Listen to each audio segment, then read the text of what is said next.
The Lord. Minute with God's word. నేటి దిన వాగ్దానము.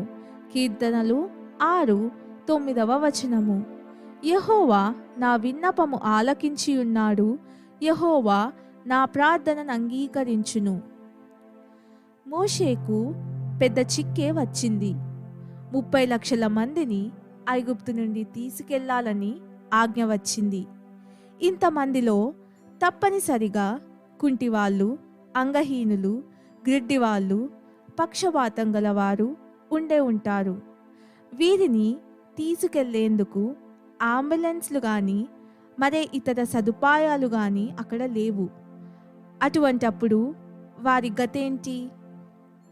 వారంతా మోషే చుట్టూ మూగి, అయ్యా, మా బాబుకు పోలియో ఉంది, తీసుకెళ్ళండి అని ఒకరంటే, మా అమ్మమ్మ గుడ్డిది, ఆమెను ఎలా తీసుకెళ్ళాలి అని మరొకరు, మా నాన్నకు పక్షవాతం ఉంది, ఎలా వెళ్తాం అని ఇంకొకరు. ఇలా అనేకులు అనేక ప్రశ్నలతో ముంచెత్తి ఉండొచ్చు.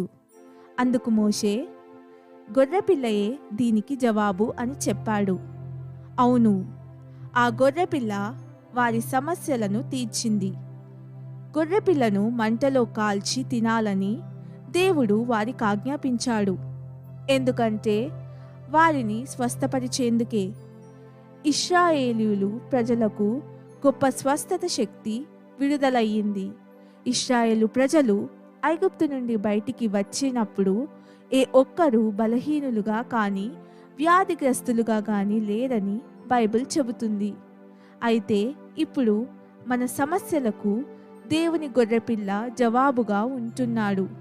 ప్రభువైన యేసుక్రీస్తు మన కొరకు పాపముగా శాపగ్రస్తునిగా మారి ఆయన శరీరం ఎందుకు నలగగొట్టబడిందో తెలుసా? కేవలం మన సమస్యలు తీర్చేందుకే. నాకు మొర్రపెట్టుము, నేను నీకు ఉత్తరమిచ్చేదనని ఆయన చెబుతున్నాడు గనుక నీ చేతులెత్తి దేవుని గొర్రెపిల్ల నా ప్రతి సమస్యకు జవాబు అని చెప్పు. నీకు కావాల్సింది ఆయనను అడుగు. ప్రార్థన.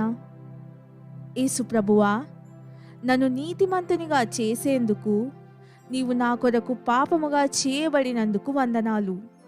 నాకు స్వస్థతనిచ్చేందుకు నీ శరీరం నలుగగొట్టబడినందుకు వందనాలు. అబ్రహాము పొందిన ఆశీర్వాదాలను నేను కూడా పొందుటకై నా కొరకు శాపంగా మారినందుకు వందనాలు. నేను ధనవంతుడనగుటకు నీవు పేదవాడివైనందుకు వందనాలు. ప్రభువా, కేవలం మీరే నా సమస్యలకు జవాబు కనుక నీకు వందనాలు. సంపూర్ణముగా నిన్ను నమ్ముచున్నాను. యేసు ప్రభుని నామంలో ప్రార్థిస్తున్నాను తండ్రి. ఆమెన్.